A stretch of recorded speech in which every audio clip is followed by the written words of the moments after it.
good morning, good afternoon, or good evening, no matter where you seem to be in the world. We are here, and it is time to center into the now, which is the only time that is, letting go of all thoughts of the past, all future predictions, any kind of distraction at all. Just let them go. Just be here now. So, we are here. And you are as well. Or at least you seem to be. And we seem to be. But at any rate, this is the time to wake up. To really become more aware and more mindful rather than remaining mindless. In fact, to remain mindless is to remain in a state of victimhood, you see. When you choose to awaken, you take full responsibility. You are then in power. Does this make sense to everyone? And of course, the important thing is to know which mind you are working with. We have said this, and we'll say it again and again. Right now, you seem to have a split mind. That's how you believe in the world of duality, or even in the world at all, you see. This is a dream. But you believe it to be real. You believe that you are the form you seem to inhabit, which is not true. You are spirit first and foremost. In fact, you're only spirit. You just seem to think other things which are not true. Like form is real when it's not, you see. You are free in truth because you are a mind, and that mind is the mind that dreams and the mind that has the ability to choose how you respond, you see. It also is the mind that chooses either to take responsibility or to play the victim. Does this make sense to everyone? And it's good to acknowledge all of this because this will help you get in touch with the power of your mind. It is quite powerful, actually, to believe and to profess that you are a victim. Does this make sense? Let's say you feel that you're a victim. You fully believe that story. That's quite powerful. It seems like that's all there is, when in reality, that's simply illusion. And if you could look at that with your right mind, which is where the Holy Spirit abides, and see it for what it is, this is only an illusion. This I do not have to believe. Sure, I've gone the extent of my life in the dream, thinking that that was true, but I don't have to keep believing that. I don't have to keep going down that road. I have the ability to change my mind. I have the ability to wake up. I do not have to remain asleep. I do not have to remain powerless. All power is in the mind, you see. And in truth, all power is love. If you could see it the way we see it, you would see anything other than love is puny, is meaningless and completely powerless. It only seems to have power here because you believe in the illusion, you see. You believe that someone can have a power over you, when truly they cannot, only if you choose to be the mind that you are, you see. Because if you think that someone can have power over you, that means you're believing a story that you're telling about your own mind, you see. And no one else's mind can have power over your mind unless you choose to let that happen. Does this make sense? The thing is, you can change your mind. You don't have to remain that way. You can wake up and say, I don't like that, and I can't possibly be a victim when I am still one with God. In fact, I never left the mind of God. There's only love. This is but an illusion, and I don't have to stay in this way of thinking. I don't have to stay in the illusion. I'll still see things that are illusory. I'll still see figures that believe they're bodies. Perhaps I'll still believe I'm sort of a body, but I'll at least be chipping away at that belief. It'll become less and less, you see. We'll have less and less density to it. And so it'll be lighter and lighter, you see. You won't take it so seriously.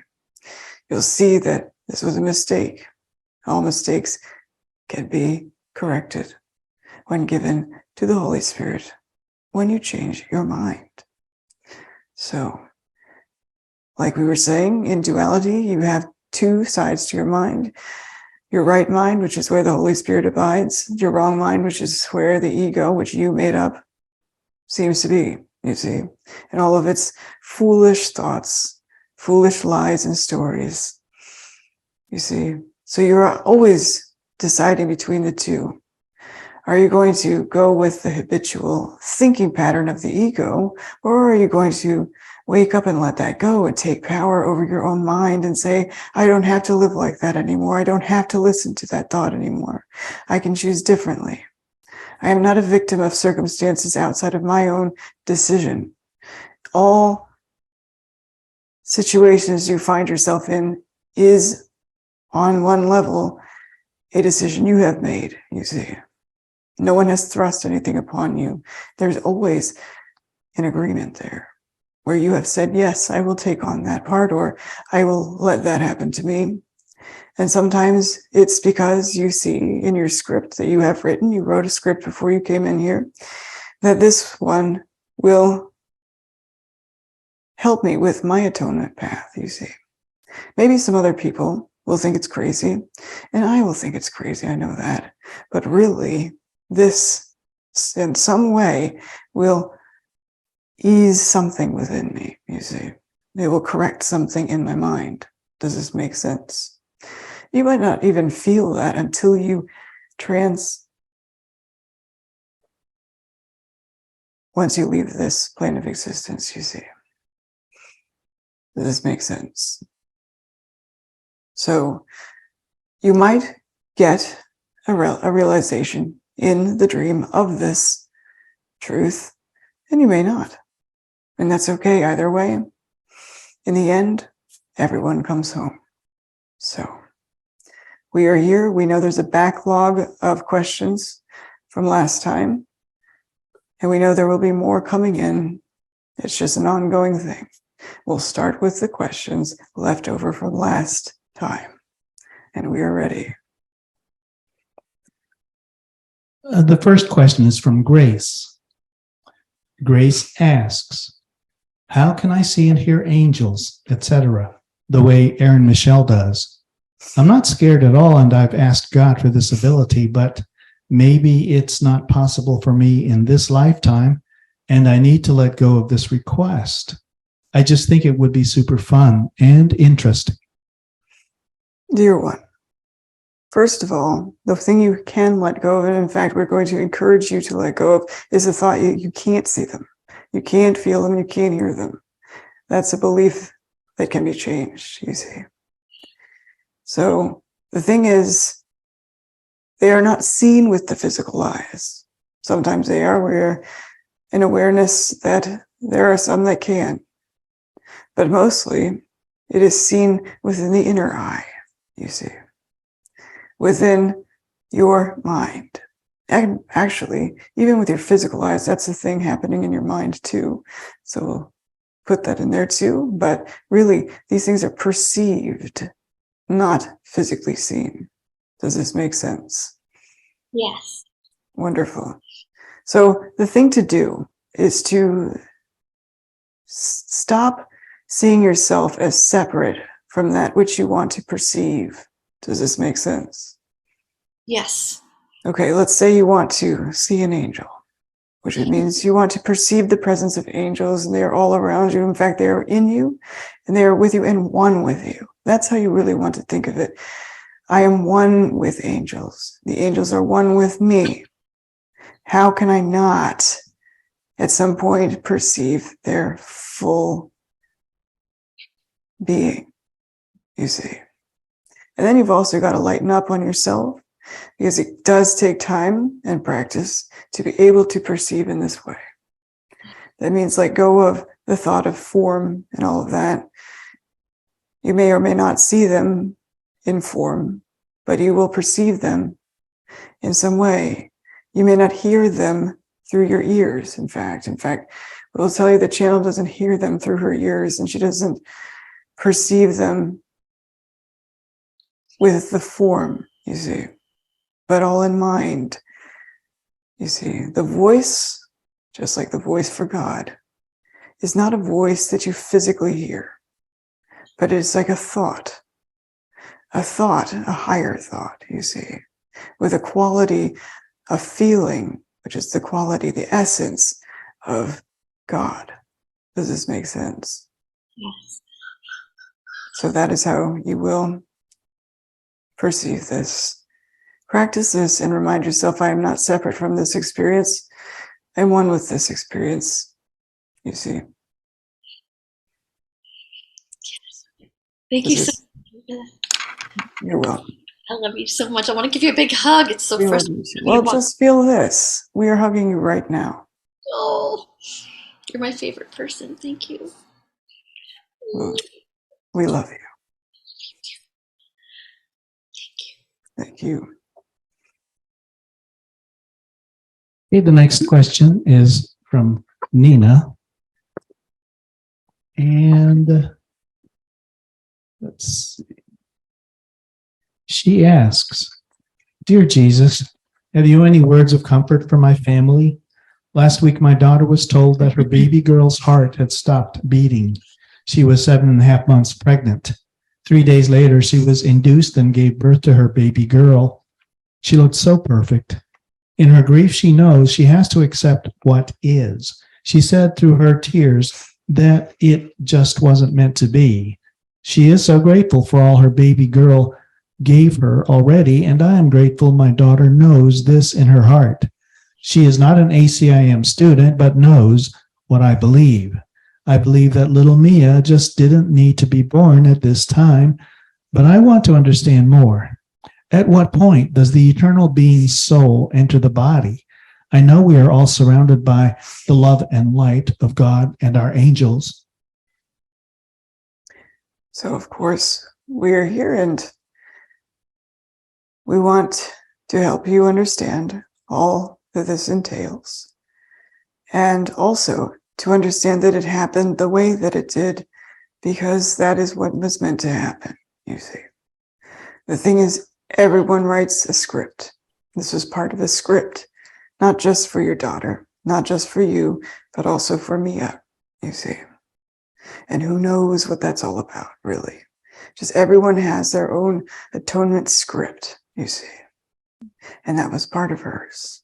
So it's a good thing that your daughter and you are feeling the truth of this, that you have to make peace with what is. And although it happened or seemed to happen, you can still feel love from Mia and all, you see. She is not away from you. Her physical body did not survive, but her spirit is all. Does this make sense? Yes, thank you. You're welcome. And as far as when the soul decides to enter a body, it's complicated and not complicated at the same time. Complicated because there's a belief in linear time in the dream. Not complicated because there is no linear time. In fact, time doesn't exist at all. So the spirit will decide to enter a body when it feels that it is ready and everything is prepared for the entirety of its purpose for coming in here. Does this make sense? Yes. So that's about all we can say about it. Thank you. We thank you as well. And by the way, Mia really is with you.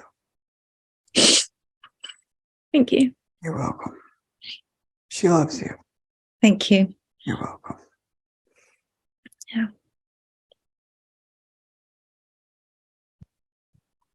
The next question is from Ingeborg. Ingeborg asks, Jesus, I grew up the gay daughter of a Pentecostal preacher. This experience left me unable to trust or value myself, and I turned to alcohol. I've now been sober for 5 years. I know in my heart that it was the Holy Spirit that stopped drinking for me. Someone, something, showed me glimpses of love and a light within me. Since diving into material related to A Course in Miracles, I find myself believing everything you say, at least on an intellectual level. But the other day I came across a quote from the text of ACIM, which says that, quote, homosexuality always involves misperception of the self or the partner, and generally both, unquote. And boom, I'm immediately feeling cast out and crying, no, not you too. There is no one else to turn to. When I calmed down, I was reminded that you said, if this feels so bad, it can't be true. I need to hear someone I really trust tell me if the way forward is that as long as I believe being gay is a block between me and God/Holy Spirit, then I am an outcast. But when I don't see it that way, it is not a problem and the wall crumbles. My deepest desire is to know God, and this has created so much confusion in my life. Thank you. Okay, let's begin. We've got lots to say. First of all, you can't be cast out unless you yourself have decided to cast yourself out. We know that may not make sense because when you believe in the world of form, you really believe there are separate people out there and they're against you or for you. When that's not true at all, this is a dream, you see. Everything that you experience is by decision. So if you feel cast out, it's because you chose to feel cast out. You can change your mind. You can tell yourself, I cannot be cast out. I am one with God. How on earth could I be cast out from what I am one with? It's impossible. And then, of course, the thing that you're feeling uncomfortable about is because there is an identity, you see. And that identity is an identity of separateness, you see. And that too is a choice that is made. And we're not just saying that those who have chosen homosexuality or heterosexuality are different from one another at all. It's the same thing. When you choose to come into this plane of existence, or really this dream, you take on a role that you have decided for your own purpose of learning or for your own purpose of atonement, and you go ahead and play that part. The thing is that these are identities. Does this make sense? Yes. So an identity is something you've made up. And this is for everyone. You're not alone in making up an identity. Everybody here has made up an identity. And that's the one thing you're terrified of letting go of. You see, can you imagine just letting it all go? You would just be free, you see. And as far as the text, you see, the reason why that was not made as the official book of A Course in Miracles is because it was a very personal account, you see. That was very personal between Helen Schuckman and Bill Thetford, you see. We spoke to them about personal affairs that didn't quite translate into something that could be universally understood, which is why it was not included in A Course in Miracles. Does this make sense? Yes. So just think of the text, although it's all wonderful and all channeled and all of that. It's very personal. It's like reading the account of someone's life, you see. Doesn't mean that it's all true for everyone. We're talking about the personal experiences. And in fact, relationships between bodies in and of themselves are special relationships, you see. Because it's to say that I in my form are separate from you in your form. The only way that I feel complete is if our forms connect and combine in some way. When in reality, you are mind and minds are joined eternally. And they are joined in love, you see. And it manifests in such a way that it could express itself through forms, you see.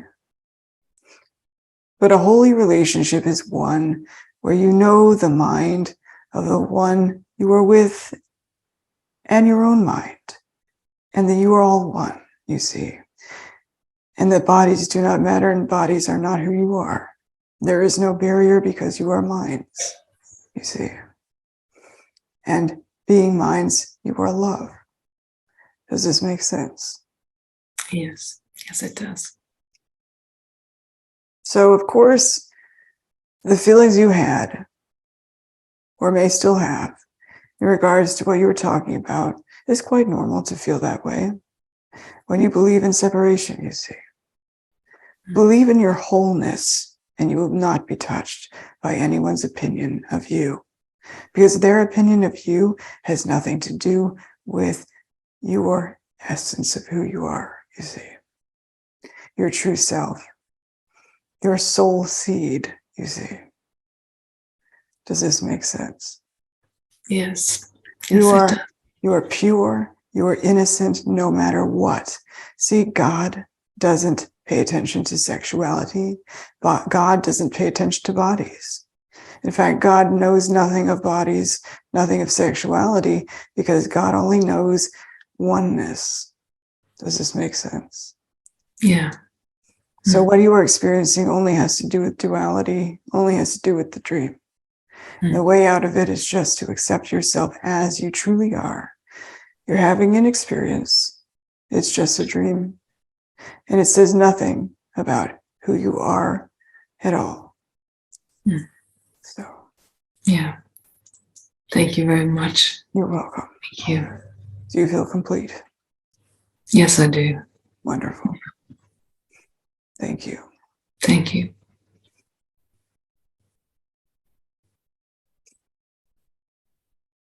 This next question is from Philip. And Philip asks, how many times does a healer need to offer healing? The Course appears to say one time. Is that always, or even any time, true? That is always true, always. The only time that you feel you need to repeat a healing is because you have lost faith. Does this make sense? Sort of. If you truly believed in the spirit coming through you, you wouldn't doubt it at all. And you would know that the healing is done and that it is the amount that was necessary and what was needed. And so it does not need to be repeated at all. So if we were to listen to you, as we're listening to your words, which are really, amongst other things, attempts at healing for everyone who asks a question, does that mean we only need to listen to you once and don't need to keep coming back to these Saturday discourses? That's up to you. First of all, nobody has to listen to this all the time, and you really could only take one time to hear it and then practice it for the rest of your life. You see, it's not necessary that you always meet up back in this kind of scenario at all. Let's say you get it and you choose to live it. Then you go out there and live it. You don't need to come back, you see, at all. In fact, it's not even necessary to come back. It's not necessary to reread and read the Course or any kind of spiritual material at all. What is necessary is you tune into yourself, you follow the guidance that comes from within, you learn the truth, and you live the truth, and you demonstrate the truth. Does this make sense? Yes, but if we're in the healing profession or we're on the recipient of a healing profession, we only need to either receive it once or give it once, and that's it. That's it, but it also depends on what kind of healing you're talking about. Because the kind of healing we talk about is mind healing. Does this make sense? Yes.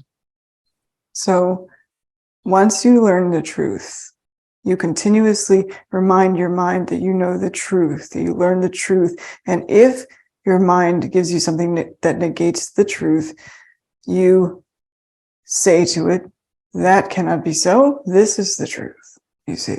So it's a constant practicing of reminding yourself of truth, you see. Noticing when you choose against truth, changing your mind and forgiving yourself, you see. Does this make sense? Definitely.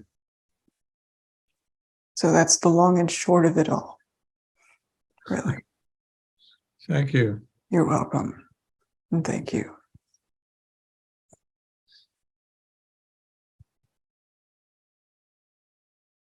So this next question is from Amy. I don't know if she's here. If she could let me know in the chat if she is here, I'd appreciate it. So I'm going to ask the question. Amy asks, years ago, I had a walk in grace where I felt like I touched eternity. I felt an absolute peace and connection with all things, but I lost the connection. I've tried to experience that again, but I feel critical judgment of self and others is a block. When I engage in making someone right and another wrong, or judgment of any kind, I draw that energy to myself, and it blocks me from perceiving the truth of love that is all around and in me. But I'm a lawyer. I essentially trade in conflict. Is it possible to advocate for my clients without drawing that negative energy onto myself? And if so, how? Well, first of all, everything you were saying is accurate. When you choose to judge someone else, of course, you're going to feel blocked to the awareness of love because you have chosen your wrong mind. As far as your current profession goes, you've got to lighten up about it, know this is a dream, and not take it seriously, you see. You're not really the role you're playing. That's just the role you're playing. Just part of the game, part of the play, part of the dream. So go along with it, but don't take it seriously. Just say to yourself, I know this is a dream. This is part of the dream material here. So what can I do but lighten up, you see? So don't take your profession seriously. This goes for everyone. You can lighten up about it all and be free, you see. So does this answer the question? Thank you. Yes. Wonderful.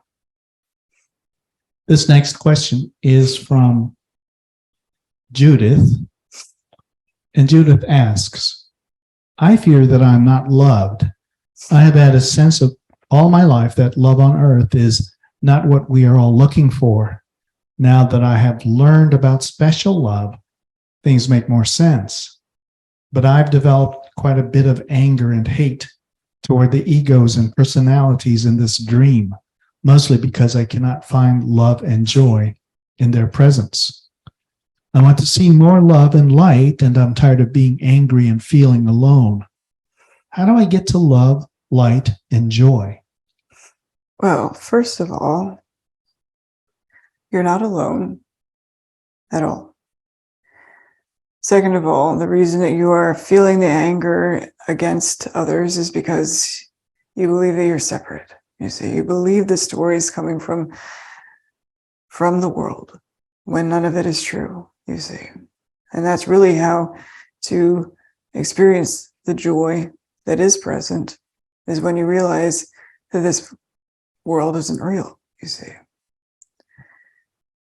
And to lighten up about it, as we always tell you, you see.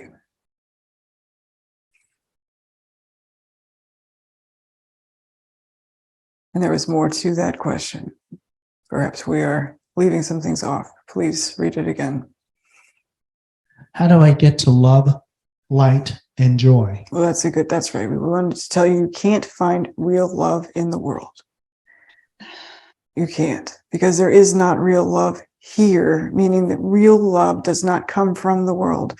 Real love comes from within, you see, and that's within your mind. Does this make sense? Yes. So you have to turn within first and become one with that love that is with you always, in fact, is you.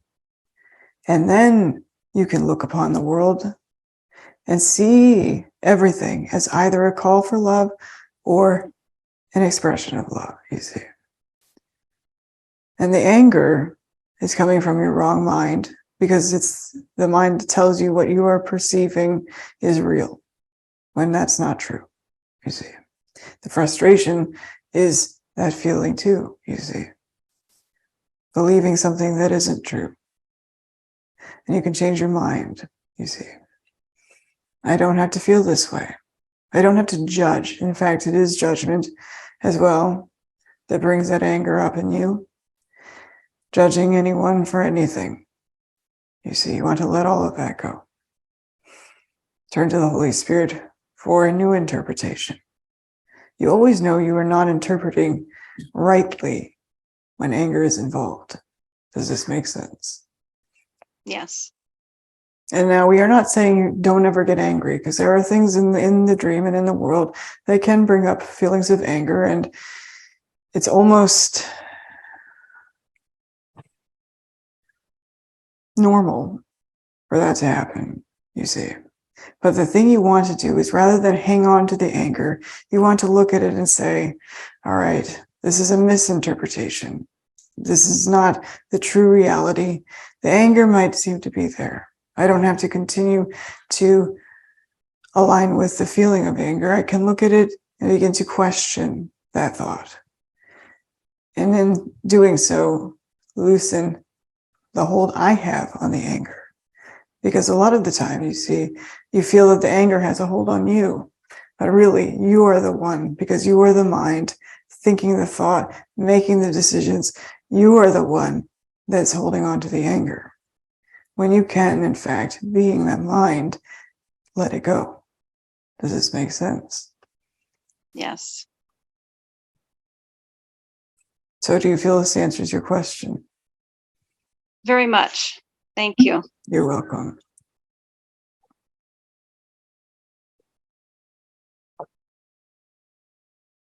The next question is from Leah. And Leah asks, I fear that how can I turn my attention away from what feels like an obsession with form? I don't know what else to focus on. I think I've been so reliant on form to orient myself in this dream that I don't know how to reorient myself and maintain an even keel. Thank you for your help. Very good question. Here's something for you that will help you lighten up about it. Okay, everybody here, or everybody who seems to be here, really believes the story that they seem to be going through, you see. And it is about lightening up about the scenarios you experience. And would you mind reading that? I've been so reliant on form to There we orient. go. Yes, the form situation. What we wanted to say was, instead of seeing the form as being a block to the awareness of your true being, begin to see it as your classroom, okay? Turn to the Holy Spirit as the teacher of your classroom and ask how to perceive your situation, you see. Does this make sense? Yes. So rather than fighting the idea of form, and you have this awareness of form and you can't stop thinking about form, well, that's probably correct for everybody who seems to be here. But instead of fighting against it, instead of thinking it has to be different, just see it as an opportunity to forgive, you see, to let go, and to look on yourself and your life with love rather than judgment, you see.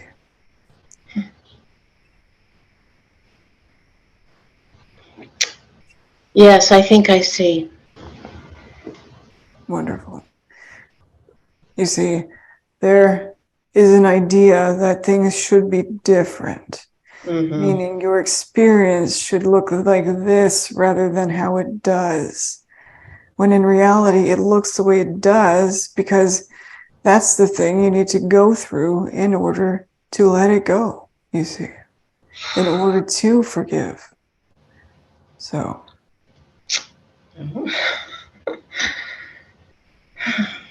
So rather than running away from it, and we'll say this, so obsess about things, do this and that, but don't take it seriously. Just say, this is my classroom. I want to perceive it differently.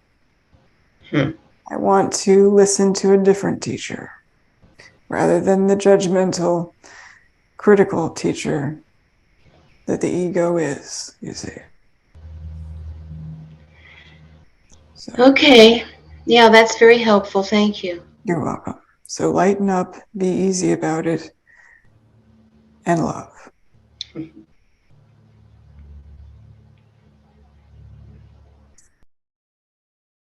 Okay, the next question is from Shikar.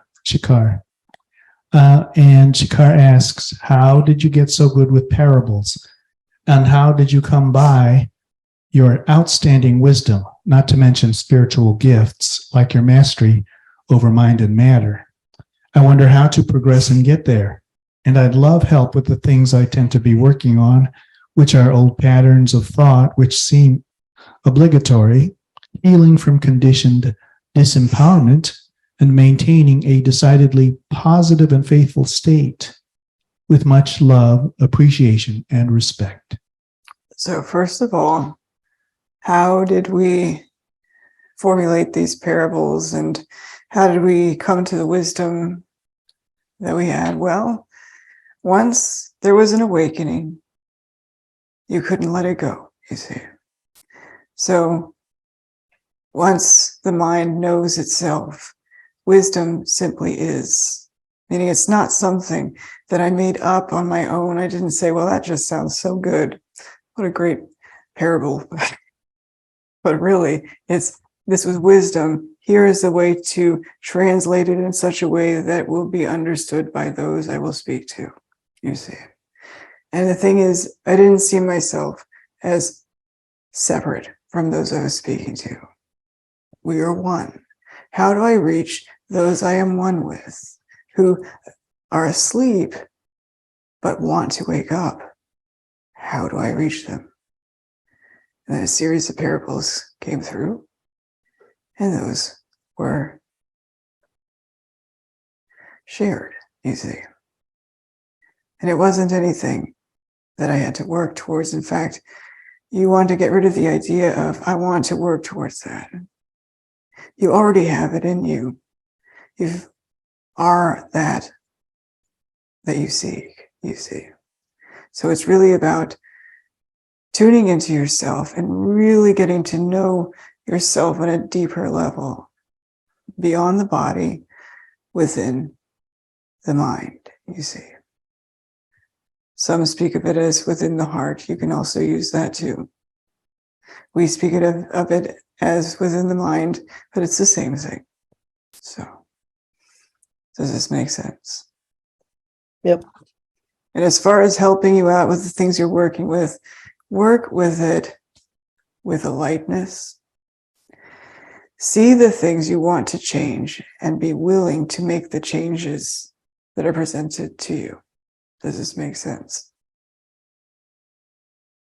Mhm.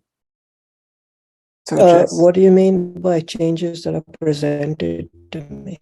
well, do you have an example of something you may be working with? Okay, like I was very angry the other day and I threw a plate to the floor, and my mom has a judgment about that as being shockingly bad behavior. So then I've been in my room and just feeling shame, as if my mother is constantly frowning at me and stuff. Okay, so the way we will help you understand how to work with that is you want to look at the whole situation as a whole. It didn't actually feel good to get angry and throw that plate on the ground. It didn't actually feel good. And it had a series of negative consequences. Part of the negative consequences is that feeling of shame. And in fact, that's coming from the wrong-minded thought system, your ego. In fact, everything, we'll call it quote unquote inspiration that comes from the ego is always followed by guilt, you see. And the whole purpose of its suggestions for you to take part in things like this is so that you will feel guilt, you see. So the thing that we will tell you to do is, I can look at this and say, well, I didn't have to do that. I could have chosen something better than that. So the next time I have that feeling, I will stop before I act.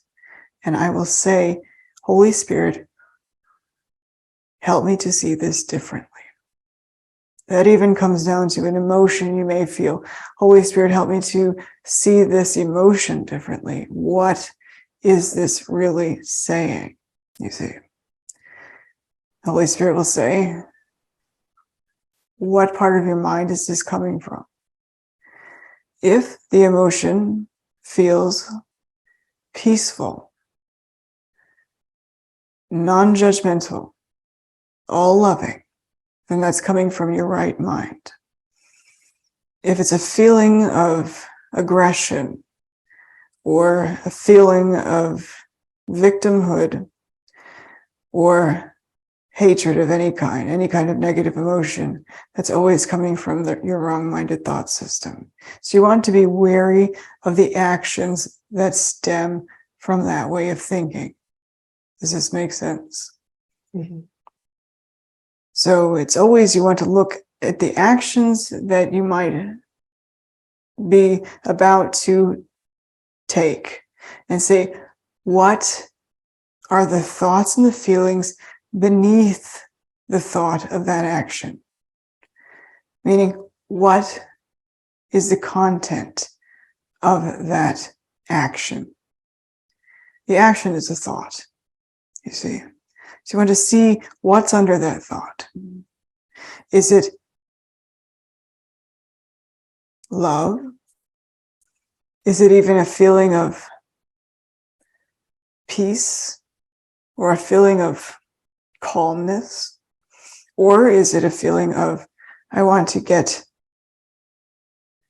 my point across. I want to be heard. I want to let them know, or I want to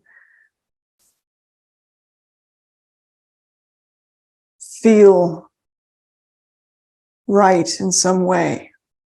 That's when you want to step back and say, okay, the contents are actually coming from my wrong mind. If ever you feel like, I want to feel right, you see, I want to be right, actually, that's really what it is. It's, I want to be right. If I'm not right in this, I'm angry. You don't have to be. In fact, you don't have to be right. Nobody here is right. Does this make sense? Yep. The whole illusion is not right. It's all a lie. So it's, how do you want to show up in the illusion? You want to show up as a peaceful expression of love, you see. One who demonstrates only forgiveness.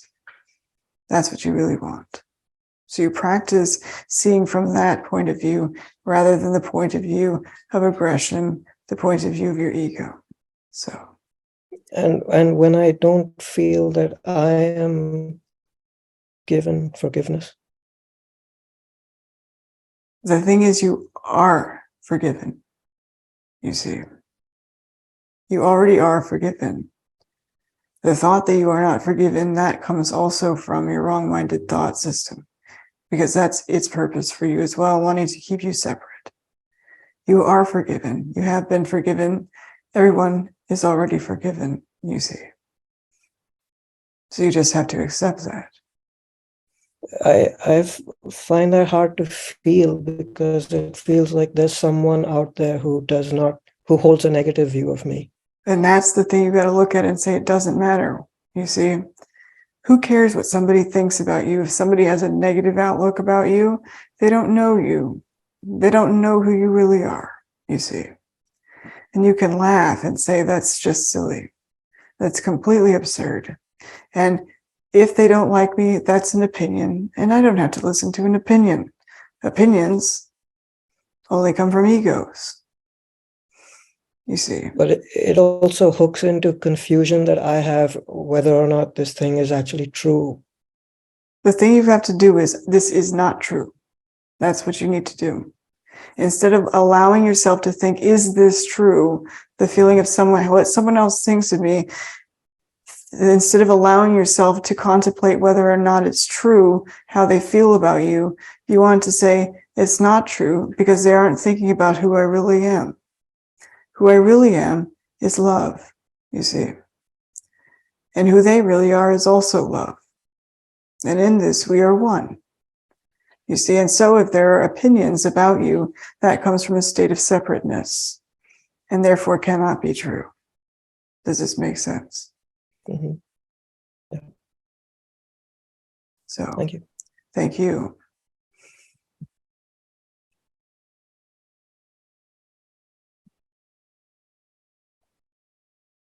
Next question is from Joe. And Joe asks, in my recent inner discoveries, I thought I was making choices with love, but I realized that deep-seated fears of survival and abandonment have actually guided most of my so-called loving decisions. I so want to come from pure love in this physical illusion, but the ego disguised as fear keeps jumping in to make decisions. I feel a deep connection and have a daily meditation practice, but I still struggle to get past it. Can you help me or guide me back to pure love? Okay. So first of all, we want to point out to you, this might help you a little bit, is the ego can't jump in and make a decision for you. That's actually your own mind's decision to align with the ego and make an ego decision. Does this make sense? Mm-hmm. And see, from there you can say, okay, I made that decision myself. I can change my mind. I don't have to make that decision again. I can choose something else. You see, that's to say, I can choose peace over conflict and so on. So I feel like the conditioning of my past, which I'm I had a wife commit suicide, and my father gave me these hardwired responses to things that and I thought that I was making decisions out of love this whole time, but for some reason, I think it was from some of your talks and from other things that I've been working with. I realized it was ego. That was a fear of abandonment and to do things perfectly. Does that make sense? yes, so nobody is asking you to do anything perfectly. There's nothing perfect here. What you are being asked to do is to look upon yourself and your whole life lovingly, you see. So perhaps some of the teachings that you were listening to that we might have given was misunderstood, you see.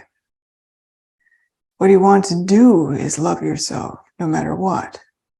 Look upon yourself with compassion rather than judgment. Does this make sense? Yes. I guess it's one of those things easier said than done. But, yes, it is. But you do have the ability to catch yourself when you are in the middle of a judgment. Yes. And say, that does not come from my right mind. Mm-hmm. I don't have to keep listening to that mind, which is your wrong mind. I instead can choose differently. I can choose to see with my right mind, who I know can only look upon me with compassion, with love, and with understanding. And it might be hard for me to really see that here where I seem to be, but at least I'm acknowledging, at least intellectually, that that is true, you see. Eventually, I might even feel it. But I'll be patient with myself with that too. Because you're really not here to be perfect. In fact, the other day we told the channel, you didn't come here to be perfect. You actually came here to be messy. You came here to be messy and forgive yourself. You see, you came here to be messy and look upon yourself with forgiveness. And that's what you came here to do. So if anybody tells you that you're here to be perfect, just brush that off. That's silliness. No, it's something. It's what I tell myself because I felt there's going to be, but I just realized that I'm also trying to be perfect in my awareness and my awakening. Like, Oh yes, you know, oh yes. And that's I'm not doing that properly. Yes, That's what one this of the- whole question is. Yes. Yes. So many people make that mistake. They say the spirituality, I've got to do this perfectly, and whatever that means, and the ego gets right on board with that. So that's why it feels so overwhelming. You see, Right. really, Right. you just laugh it off. So Right. Okay. Thank you so much. I love you're you. welcome. We love you too. We love you. Michaela asks, Jesus, why do some of us wind up in such horrific homes? Are we to blame? It kills a lot of us. It either kills the body or the spirit becomes too heavy, blanketed, and therefore emergence does not occur. Please share your perspective. Okay, so here's a good way of looking at it. Everything is chosen ahead of time. So there is no such thing as some of us end up in, you see. It's not that you actually planned to have the experience. We're not necessarily talking to you directly. We're talking about just in general. Everything you experience is actually chosen by you ahead of time, you see, or even just chosen by you, period. So the way to look upon it is with love, you see. You all wrote a script, like we were saying before. You all wrote a script, and the script was for your atonement, you see. So never judge the experiences that anyone has or is having. You don't know the reason they chose that experience, you see. All you can do is look upon it all with love and with forgiveness, you see. So, does this make sense? I think so. It just seems that some people have much easier experiences than others. And I've been presented with the idea, I think I got it when I was writing and doing poetry, that to the depth I have dove, I've got the corresponding might, height, and light, that I chose it so I would come to fruition with a substantial opponent, almost like my parents being like almost opponents. Well, they were opponents, how it seemed, who almost snuffed me out. I mean, Yes, so it's good that you recognize it. It's all chosen by you, you see. And to just recognize it as just that. This is part of a play. This is the play I decided to have for whatever reason. You may not even know that until you transition, but at least you have the awareness that it was something that you chose, you see. The thing you can choose is how you look at it now, you see. yes. Yeah, absolutely. I could look at it like I'm a great spirit. I could handle this chess game, or I could say, oh, I was such a bad puppy. Life is punishing me. Right. Which feels like egoic hell, because And it is. Yes, exactly. Yeah. So Yes. Well, thank you very much, Jesus. you're And welcome. You're very Michelle. welcome. Thank you. This is from Karina. Karina asks, I don't trust that things will work out, and I feel like I have to hold things together or fix things. This time, my child has to find a new apartment. Finding a place with affordable rent is almost impossible, so we are thinking of possibly buying something. I've talked to the bank to see if I can help her, but I worry that I will not have enough left from my pension. I worry that my child will feel unsafe and worried in life if the home question does not find its answer soon. I think that if I just had enough money, I could keep me and my children safe. And then I wonder if this life is really worth the struggle. please say something about how I can feel safe and find peace and joy in life instead of worrying and struggle. So, first of all, how to find joy in life here. And we kind of alluded to this earlier with some of their question. And it is the only way to find joy here is to realize that this is not real, that this is only a dream. So you can lighten up about that. We know that this kind of decision making, the kind of experience that you just presented to us is very heavy feeling, you see. And so the only thing we can say is to look upon yourself with love. Choose to operate from a mind of peace. When you are making decisions going forward, tune into yourself, find that peace of mind, and then move forward from there, you see. And realize that you actually do not have to do anything. You actually are not the one that has to make things happen. Holy Spirit simply loves, you see. And so the thing to do is to step aside and realize, okay, I can't do this on my own. Holy Spirit, please help me to see this differently. Help me to feel your presence, know that I am with you and you are with me, that I am not alone. There is nothing to fear, you see. God is all around you. God is within you. And God is all that is. Everything else is an illusion, you see. It's not easy to wrap your mind around that. It's not easy to simply pick up that and say, okay, so I've been feeling this way for all this time and suddenly I can go snap. All right, I get it and I feel great. That's not what we're saying. What we are saying is you can find that peace within you. And in that peace is all your safety, you see. Does this make sense? Yes, it does. Yes. So you want to take more time to go within, realize, like we were saying to everyone, this is but a dream. This is a story that you have written. And this is just the next part of the story. And it is how you approach it. That really is what matters, you see. Like we were saying, you can approach it from a mind of peace or a mind of conflict. What you want to do is approach everything from a mind of peace. So you want to, like we said, tune into yourself. Know that this is not real. It feels real, but this is only a dream. And then instead of going towards the habitual feeling of fear or conflict, say, I can see peace instead of this.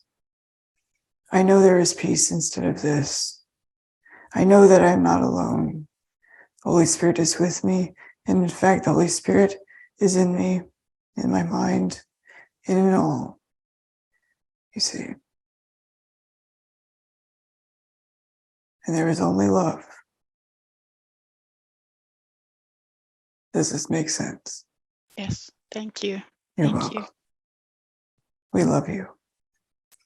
So, yes, there's another question.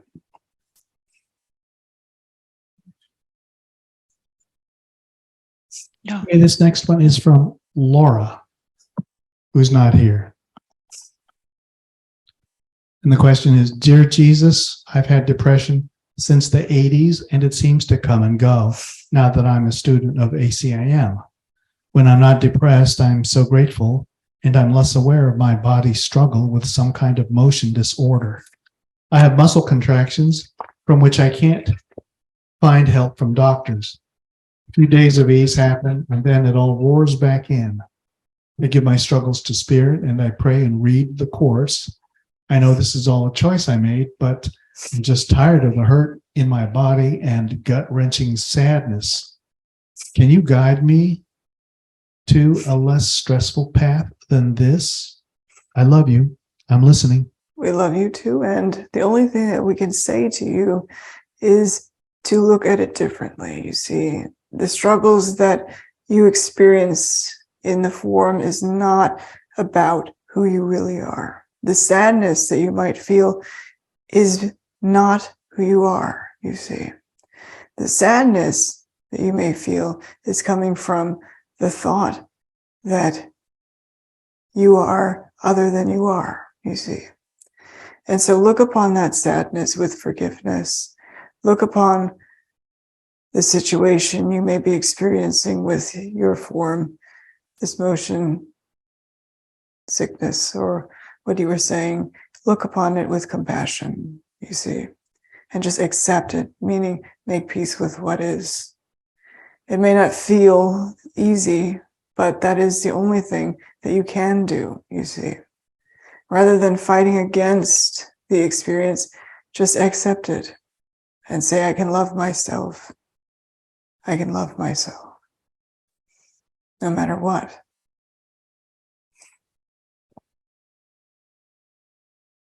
So, Thank you. Here's another question. Oh, Tobias. Tobias asks, is the tiny mad idea of separation necessary for the continued existence of heaven? Like unconditional love is the opposite of this illusion world, but duality must be experienced to know the real world. If we ever decide again to experience an illusion of separation, could it be possible that it would be more honest, gentle, and with more happiness? Or does it always depend on our free will / higher self choices? it always has to do with your choices. That's what we will say. So, the beginning of the question, you said about the tiny mad idea? Yes, the tiny mad idea of separation. Is it necessary for the continued existence of heaven? It's not at all necessary for the continued existence of heaven. Heaven just is, no matter what. Heaven is not affected by anything that may seem to happen here or anywhere. Heaven just is, you see. So, you can be at peace with that because that's never going to change. You can convince yourself that it's gone. You can convince yourself that it doesn't exist, but that's a lie. Heaven is all that is. And heaven is only love. So, all right. Thank you, everyone. We love you. We are always with you. We so enjoy joining with you all in this way. And we are always with you. Even when this session ends, we always are with you, no matter what. Tune into that. We love you. And thank you always. Namaste.